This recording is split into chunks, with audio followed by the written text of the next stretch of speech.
Subscribe sekarang channel YouTube Novelas Kadina. Gratis. Bab 4756. Setelah Charlie duduk, Gerard berdiri dengan segelas anggur, dan berkata kepadanya dengan rasa terima kasih yang besar. T.N. Wade, semuanya berkatmu hari ini, aku tidak bisa menggambarkan rasa terima kasihku padamu dengan kata-kata. Untuk mengungkapkan rasa terima kasihku padamu. Terima kasih, saya akan melakukannya terlebih dahulu sebagai penghormatan. Setelah mengatakan itu, sebelum Charlie bisa berbicara, dia meminum semua anggur di gelas dalam satu tegukan. Charlie tersenyum sedikit dan bertanya kepadanya, apakah Tuan Liu puas dengan urusan hari ini? Puas, puas. Gerard menganggukkan kepalanya seperti bawang putih, dan berkata dengan penuh semangat. TN pengaturan Wade hari ini memberi saya 100 kepuasan, 1000 kepuasan, 10.000 kepuasan. Oh tidak. Ini bukan kepuasan, itu rasa terima kasih. Terima kasih, Pak Wade. Tuan Wade. Charlie mengangguk dan berkata dengan acuh tak acuh. Yang terbaik adalah jika kamu puas dengan masalah ini, bahkan jika semuanya diselesaikan hari ini. Gerard berkata dengan cepat, ya, semuanya beres, dan kemudian tidak akan ada perubahan. Hogan juga berdiri dengan segelas anggur saat ini, dan berkata dengan hormat. Tuan Muda Wade, saya dapat kembali ke Hong Kong dan bersatu kembali dengan keluarga. Berkat bantuanmu, aku juga akan bersulang untukmu. Dia juga, seperti Gerard, meminum semuanya.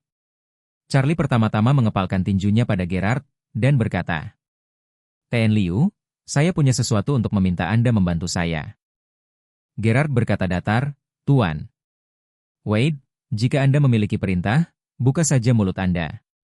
Apakah kamu ingin aku naik Gunung Pedang, turun ke Lautan Api? Aku tidak akan pernah berkedip. Charlie tersenyum sedikit, ini tidak terlalu merepotkan. Aku hanya ingin memintamu untuk menjaga keluarga Paman Chen di masa depan. Lagi pula, kalian berdua tinggal begitu dekat sekarang, yang relatif lebih nyaman. Gerard tidak memikirkannya dan berkata, jangan khawatir, Tuan Wade. Di masa depan, keluarga Hogan adalah keluargaku, dan aku pasti akan menjaga mereka dengan baik. Dia memandang Hogan dan berkata dengan serius, Hogan, jika kamu pergi ke daratan untuk berkembang di masa depan, aku akan menjaga keluargamu dengan baik untukmu.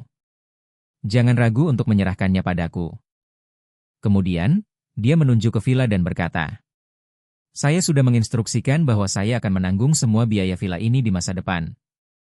Dan aku juga akan bertanggung jawab atas pekerjaan sopir, pelayan, dan pembantu rumah tangga. Saya akan membayarnya, dan saya akan membayar $1 juta lagi sebulan untuk biaya hidup. Charlie berkata dengan serius, tentu saja, Anda tidak dapat menghasilkan uang dan bekerja untuk hal semacam ini, jadi saya masih harus membayar uangnya. Hogan berkata dengan tergesa-gesa, Tuan Muda Wade, keluarga telah terbiasa hidup hemat sepanjang hidup mereka. Dan mereka tidak bisa menggunakan begitu banyak uang sama sekali. Charlie tersenyum dan berkata, tidak apa-apa, itu semua bagian dari gajimu di masa depan, biarkan keluargamu menyimpannya untukmu. Hogan berkata dengan gugup, Tuan Wade, saya telah menjalankan toko itu di Chinatown selama bertahun-tahun. Toko angsa panggang tidak pernah melakukan pekerjaan serius. Jika Anda membutuhkan tulang lama saya akan melakukan yang terbaik. Tapi bagaimana saya bisa mendapatkan gaji setinggi itu? Siapkan saja tempat tinggal, dan beri aku gaji yang tidak seberapa, cukup bagiku untuk tinggal di Aurora Hill. Charlie berkata dengan serius, Paman Chen, kamu adalah seseorang yang bahkan ayahku sangat kagumi. Dan Paman Gu juga memperlakukanmu. Mereka selalu memuji Anda, dan saya percaya bahwa visi mereka tidak akan pernah salah. Setelah berbicara, Charlie menambahkan, terlebih lagi, masyarakat manusia telah berkembang selama bertahun-tahun. Hanya ilmu pengetahuan dan teknologi yang terus berkembang. Tapi sifat manusia dan logika dasar operasi seluruh masyarakat tidak berubah. Karena apa yang disebut perubahan tidak dapat dipisahkan, saya yakin Anda akan mampu menciptakan nilai yang luar biasa. Gerard di samping juga menggema. Hogan, kamu dalam hidupku adalah orang terpintar yang pernah kutemui. Saya selalu berpikir begitu selama bertahun-tahun.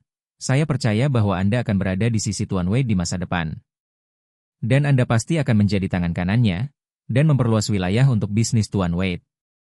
Dan saya yakin Pak Wade pasti akan memiliki hal yang sama seperti saya. Kalau tidak, dia tidak akan bisa terlalu memikirkanmu. Omong-omong, Gerard tidak bisa menahan diri untuk tidak menghela nafas. Sebenarnya, aku banyak berpikir di tempat tidur tadi malam. Dan ingin memahami satu hal, yaitu, dengan kekuatan Tuan Wade, akan terlalu sederhana untuk hanya membantumu memecahkan masalah. Selama dia mengatakan sepatah kata pun, para prajurit Frontata Celismik mungkin membuatku mati tanpa alasan. Maka kamu secara alami dapat kembali ke Hong Kong dengan selamat. Dan dia tidak harus datang sendiri sama sekali. Tetapi alasan mengapa Tuan Wade ingin datang ke Hong Kong secara langsung pastilah untuk membantu Anda membuka simpul ini sepenuhnya. Tidak hanya untuk membuat Anda tidak khawatir tetapi juga untuk membuat Anda menyadari bahwa Andalah yang mendominasi Hong Kong saat itu. Bab 4757. Di dunia ini, orang yang paling mengetahui kemampuan Hogan adalah Gerard. Jika bukan karena Bella, dia pasti akan melakukan segala kemungkinan untuk menjaga Hogan di sisinya dan membiarkan dia bertindak sebagai think tank-nya. Sangat disayangkan bahwa keduanya memusuhi satu sama lain demi mengejar kecantikan. Tak satu pun dari keduanya mundur selangkah. Dan ini akhirnya membuat mereka bermusuhan selama 20 tahun. Sekarang Gerard telah melepaskan keluhan masa lalunya, dari sudut pandang seorang teman lama. Dia juga berharap Hogan dapat menemukan nilai aslinya lagi. Dan dia juga merasa pelipisnya tidak bisa lagi menampung Buddha Hogan. Hogan hanya bisa mencerminkan nilainya secara maksimal dengan tetap bersama Charlie. Dia juga bisa melihat bahwa Charlie pasti telah melihat nilai Hogan. Jadi dia mencurahkan begitu banyak energi untuknya dengan segala cara. Oleh karena itu, saat ini, di satu sisi, dia menegaskan kekuatan Hogan. Dan di sisi lain, dia juga mengungkapkan pemikirannya atas nama Charlie. Meskipun Hogan sudah meremehkan segalanya. Dia agak terdorong ketika dia mendengar penegasan dan harapan Gerard tentang dia. Segera, dia menatap Charlie, dan berkata dengan sungguh-sungguh, Tuan Muda Wade, yakinlah. Aku akan melakukan yang terbaik untukmu di masa depan sampai mati. Charlie berkata dengan serius, Paman Chen, sebaliknya, saya harap Anda dapat memperbarui hidup Anda. Temukan nilai Anda sendiri dan buktikan kekuatan Anda kepada semua orang. Hogan mengepalkan kedua tangannya dan berkata dengan penuh rasa terima kasih. Tuan Muda Wade, yakinlah, saya pasti akan melakukannya. Melihat semangat juang Hogan yang diperbarui, Charlie merasa lebih lega, dan berkata sambil tersenyum. Dalam hal ini, maka saya tidak perlu khawatir. Paman Chen merawat keluargamu dengan baik selama beberapa hari ke depan. Aku akan kembali ke Amerika Serikat di malam hari. Saya akan menghubungi Anda sebelum kembali ke Cina, dan saya akan melihat Anda ketika kami kembali. Hogan mengangguk ringan, dia membuka mulutnya dan berkata, Tuan Wade, Anda harus lebih berhati-hati di Amerika Serikat. Charlie tersenyum sedikit, jangan khawatir, Paman Chen. Saya tahu apa yang saya tahu. Setelah makan siang, keluarga Hogan sibuk membersihkan rumah baru mereka. Sementara Gerard dan Bella bersikeras untuk tetap membantu. Jemima pergi ke sekolah pada sore hari, jadi sebelum berangkat. Sediam-diam menyuruh Charlie lepas landas setelah jam 7 malam seperti yang direncanakan. Dan tidak memajukan waktu keberangkatan, dia akan langsung ke bandara untuk mengantarnya pergi. Charlie tentu saja setuju, dan setelah melihat Jemima pergi, dia berencana untuk pergi berbelanja di pusat kota dan membeli beberapa hadiah untuk istri dan ibu mertuanya. Setiap kali dia keluar dengan alasan Feng Shui, dia akan berinisiatif membeli beberapa hadiah untuk mereka berdua, yang sudah menjadi kebiasaan. Jadi dia kembali ke villa, menemukan Stella, dan bertanya padanya. Nona Fei, pengaturan apa lagi yang Anda miliki untuk sore ini? Stella menggelengkan kepalanya, Tuan Wade, saya tidak punya pengaturan lain. Jika Anda juga tidak memiliki pengaturan lain, kami dapat mengambil penerbangan lebih awal. Agar kita tidak perlu membuang waktu di sini. Charlie tersenyum, kita tidak perlu lepas landas lebih awal. Kamu bisa pergi berbelanja denganku di sore hari dan membeli beberapa hadiah yang berguna. Stella mendengar bahwa Charlie ingin mengajaknya berbelanja, dan berkata dengan gembira. Oke, Pak Wade, suatu kehormatan bagi saya untuk bisa menemani Anda berbelanja. Charlie tersenyum dan berkata, kamu tidak harus begitu sopan, anggap saja itu seperti memberiku nasihat. Hal yang paling merepotkan bagiku adalah membeli hadiah, kamu bisa membantuku mengambil keputusan. Oke. Stella mengerutkan bibirnya dan bertanya, kapan kita akan berangkat? Sekarang. Charlie berkata, aku akan menyapa Paman Chen dan kita akan pergi. Bab 4758. Segera, Charlie berbicara dengan Hogan dan pergi bersama Stella ke kawasan bisnis terbesar di Hong Kong. Dalam perjalanan, Stella bertanya kepadanya, "Tuan Wade, hadiah apa yang ingin kamu beli untuk keluargamu?" Charlie tersenyum dan berkata, "Ini hanya istriku dan ibu mertuaku. Jadi, pilih saja sesuatu yang lebih disukai wanita." Stella mengangguk dan tersenyum. Bagi wanita, tas dan perhiasan jelas merupakan pilihan terbaik. Untuk tas, itu Hermes dan Chanel. Untuk perhiasan, akan ada lebih banyak merek. Seperti Van Cleef Arpels, Tiffany, dan Bulgari.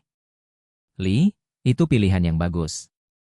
Charlie berkata, "Saya tidak akan mendapatkan tas itu. Saya telah memberikannya sebelumnya. Tetapi saya dapat memikirkan tentang perhiasan." Memikirkan hal ini, dia tiba-tiba teringat situasi yang dibantu Warnia untuknya mengatur Elaine. Saat itu, Elaine akhirnya menghabiskan hampir semua uangnya karena kalung zamrud dari Bulgari. Charlie tiba-tiba berpikir jika Elaine akan membeli kalung lain yang persis sama. Seperti kalung yang dia beli ketika dia memenangkan lotre. Bagaimana perasaannya di lubuk hatinya? Memikirkan hal ini, Charlie berkata tanpa ragu, "Ayo pergi ke Bulgari." Segera, keduanya memarkir mobil dan datang ke department store Sogo terbesar di Hong Kong. Agar tidak dikenali, Stella mengenakan topeng dan kacamata hitam dan mengikuti Charlie ke mall. Begitu mereka tiba di mall, Stella melihat tanda Bulgari. Jadi dia berkata kepada Charlie, "Tuan Wade, Bulgari ada di sana." "Oke." Charlie mengangguk dan datang ke etalase bersamanya. Di toko, seorang pemandu belanja melangkah maju dan bertanya dengan antusias, "Selamat datang di Bulgari, apa yang ingin kalian berdua lihat?" Charlie bertanya, "Kudengar kau memiliki kalung zamrud di toko. Apakah ada stok?" Pemandu belanja buru-buru berkata, "Ya, Pak, ada stok, tunggu sebentar." Setelah mengatakan itu, pemandu belanja mengeluarkan kalung liontin zamrud dari konter. Menyerahkannya kepada Charlie, dan berkata dengan hormat, "Pak, kalung zamrud ini adalah model terbaru kami tahun ini. Dan itu terjual dengan sangat baik, dengan harga $550,000 Hong Kong saja." Charlie mengambil kalung itu dan melihatnya, dan menemukan bahwa kalung itu sangat indah. Menampilkan gaya dan kelas. Pada saat yang sama dalam hal temperamen, itu juga bisa rendah hati dan terkendali. Tidak flamboyan dan dangkal seperti perhiasan berlian. Ini memang gaya bagus yang langka. Tidak heran Elaine rela menghabiskan semua uangnya untuk membeli kalung seperti itu. Terlebih lagi, Charlie merasa bahwa untuk Claire, mengenakan liontin seperti itu juga sangat cocok. Tidak hanya gayanya yang segar dan elegan, namun liontin hijau juga dapat menonjolkan kewajaran kulit. Jadi, Charlie berkata, "Oke, saya ingin kalung ini, tolong ambilkan saya 2. Pemandu belanja berkata dengan terkejut, "Tuan, apakah Anda ingin membeli 2 yang identik?" "Ya." Charlie mengangguk dan berkata, "Itu harus sama persis." Pemandu belanja menjelaskan dengan sabar, "Tuan, jika Anda berencana untuk memberikannya kepada istri Anda, saya akan merekomendasikan Anda membeli 2 gaya yang berbeda. Wanita lebih menyukai gaya perhiasan yang berbeda." Charlie berkata, "Saya akan memberikannya kepada istri dan ibu mertua saya." Pemandu belanja mengangguk dan berkata dengan tulus, "Kalau begitu saya sarankan Anda membeli 2 gaya yang berbeda. Kemeja wanita yang serasi, sepatu, gaya rambut yang sama, mereka tidak menyukainya. Jika istri dan ibu mertuamu sama-sama memakai kalung yang sama, mereka pasti akan merasa canggung." Charlie tersenyum, "Mendengarkanmu, aku ingin membelinya lebih banyak lagi. Itu harus sama." Bagi Charlie, dia tahu karakter Claire dengan sangat baik. Dia adalah kepribadian yang berdedikasi. Tidak peduli dengan dunia, dan tidak terlalu peduli dengan dirinya sendiri. Jika dia membeli perhiasan yang sama untuknya dan Elaine, dia pasti tidak akan merasa tidak puas. Tapi Elaine berbeda. 2 tabu utama untuk perhiasan wanita yang disebutkan oleh panduan belanja tadi. Salah satunya adalah memiliki perhiasan yang sama, dan yang lainnya adalah berdandan sama seperti orang lain. Selama Anda membeli 2 yang identik untuk Claire dan Elaine, kemudian Elaine akan menghadapi pada saat yang sama, 2 kondisi yang tidak dapat diterima. Dia serakah dan tidak terkendali, dan Charlie tidak ingin dia terlalu bangga. Jadi dia bisa membuatnya merasa sedikit tidak nyaman dan mengoreksinya agar dia tidak terlalu berpuas diri. Bab 4759. Ketika Charlie dan Stella sedang berbelanja di mall, Jemima yang sebentar lagi akan mempersiapkan sidang skripsi di sekolah. Tiba-tiba menerima email yang ditandatangani oleh Aurose Hill University. Ketika dia melihat dua kata dari Aurose Hill University, dia sangat bersemangat dan membuka email dengan cepat, dan kemudian dia tidak bisa membantu tetapi membaca isi email dengan lembut. Bu Jemima yang terhormat, halo. Saya orang yang bertanggung jawab atas rencana pengenalan bakat. Kami telah menerima surat lamaran dan resume Anda. Setelah tinjauan awal kami percaya bahwa situasi Anda sangat cocok untuk kebutuhan rencana pengenalan bakat kami yang sangat baik. Anda diundang secara khusus ke Aurose Hill untuk wawancara, waktu wawancara. Melihat ini, Jemima langsung bersorak girang, bagus sekali. Emily Chen, teman sekelas, dan teman di jurusan yang sama, sedang mencari informasi dengan tenang ketika dia mendengar Jemima berteriak. Dan bertanya dengan heran, Jemima, ada apa denganmu? Apa yang bisa membuatmu begitu bersemangat? Jemima berkata tanpa ragu, saya menerima pemberitahuan wawancara dari Aurose Hill University. Setelah saya menyelesaikan pembelaan saya bisa pergi ke wawancara. Jika saya lulus, saya akan tinggal di universitas untuk mengajar. Emily berkata tercengang, tidak, Jemima, kau akan menjadi PhD mahasiswa di Universitas Hong Kong. Jika Anda ingin tetap bersekolah untuk mengajar, sekolah tidak bisa meminta pilihan yang lebih baik. Mengapa kamu harus pergi ke Universitas Daratan? Bagaimana dengan mengajar di Universitas Non-Sarjana? Jemima berkata dengan sangat serius, Aurose Hill University bukanlah universitas non-sarjana. Sebaliknya, ini adalah universitas kelas 2 nasional dengan latar belakang fakultas dan pengembangan yang kuat. Sembur Emily, tidak peduli seberapa kuatnya, itu tidak bisa lebih kuat dari Universitas Hong Kong. Dan jika Anda tinggal di Universitas Hong Kong, Anda tidak harus meninggalkan Hong Kong. Anda dapat bekerja di depan pintu Anda.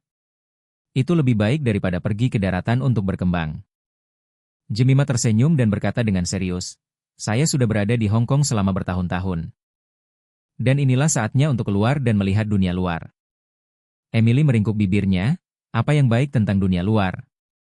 Saya rasa tidak sebagus Hong Kong, dan Jemima, keluarga Anda kaya dan berkuasa di Hong Kong. Dan Anda bisa memanggil angin dan hujan. Mengapa kamu berlari jauh-jauh ke daratan? Setelah berbicara, dia bertanya dengan rasa ingin tahu. Ngomong-ngomong, Jemima, kamu ingin pergi ke daratan untuk berkembang, bukankah itu untuk cinta? Pipi Jemima langsung berubah cerah. Ada gelombang merah. Tapi dia tidak mau mengakuinya, dan dengan cepat berkata, aku hanya ingin meninggalkan zona nyamanku, jadi jangan menebak-nebak. Emily melihat penampilan Jemima dan berkata dengan tegas, Kakak Jemima, aku sudah mengenalmu begitu lama, dan aku mengenalmu terlalu baik. Kamu adalah orang yang tidak bisa berbohong sama sekali. Ketika Anda berbohong, Anda memerah. Lihat betapa merahnya wajahmu sekarang, dan kamu masih mengatakan tidak. Jemima tanpa sadar mengulurkan tangan dan menyentuh pipinya. Ketika dia menyadari bahwa wajahnya sangat panas, dia dengan cepat berkata kepadanya, ini adalah akhir dari apa yang baru saja kamu katakan. Anda tidak boleh berbicara omong kosong kepada orang lain. Emily tersenyum. Berkata, oke, saya tidak akan pernah berbicara omong kosong, tetapi saudari Jemima, bisakah Anda memuaskan rasa ingin tahu saya? Aku benar-benar tidak bisa memikirkan siapa itu. Pesona macam apa yang bisa Anda tangkap dari mahkota Universitas Hong Kong? Siapa yang bisa menaklukkan hati Jemima? Jemima memelototinya dan mengingatkannya, sibuklah dengan urusan yang serius, jangan selalu bergosip. Emily tertawa, tidak ada gosip yang menyenangkan dalam bisnis yang serius. Emily, tiba-tiba teringat sesuatu dan berseru. Kakak Jemima, yang membuatmu jatuh cinta mungkin adalah anak laki-laki yang kamu bawa di penjualan amal Sim Sasui terakhir kali, kan? Kamu juga mengatakan pada saat itu bahwa dia adalah tunanganmu. Benar-benar berselingkuh? Bab 4760. Jemima menatapnya tanpa berkata-kata, dan bertanya tanpa daya. Bisakah Anda berhenti bersikap vulgar? Tuan Wade dan saya tidak bersalah, bagaimana kita bisa berselingkuh? T.N. Wade, lunasi kepolosan. Emily menjulurkan lidah dan bercanda.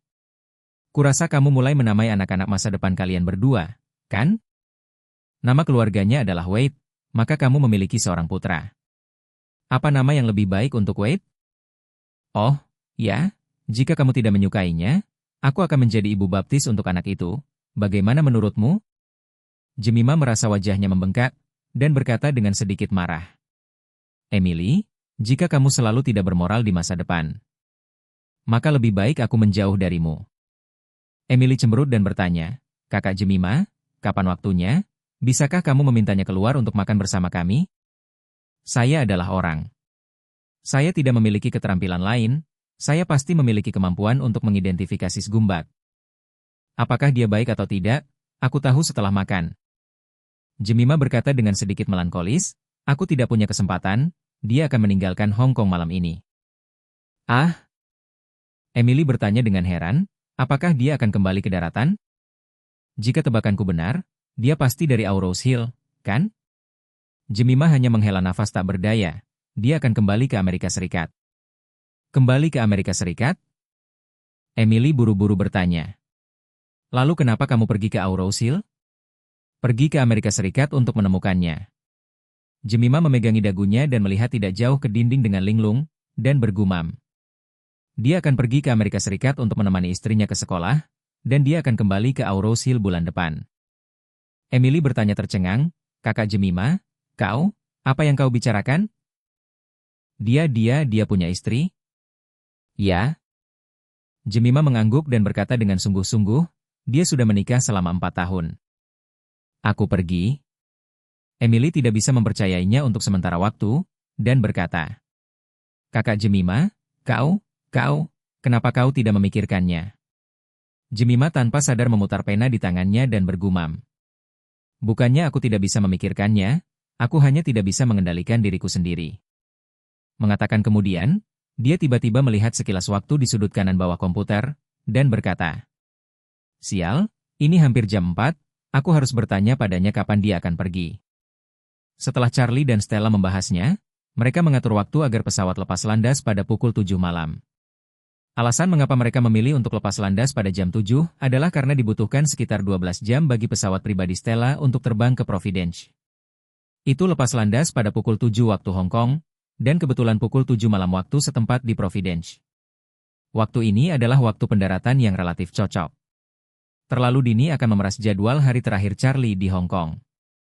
Jika terlambat, jika tiba di paruh kedua malam, itu juga akan mempengaruhi istirahat istrinya. Namun, pada pukul 7 malam, agak memalukan bagi Hogan dan Gerard. Karena keduanya ingin mengundang Charlie makan malam secara pribadi. Hogan ingin keluarganya berterima kasih kepada Charlie, tetapi Gerard ingin mengambil kesempatan ini untuk lebih dekat dengan Charlie.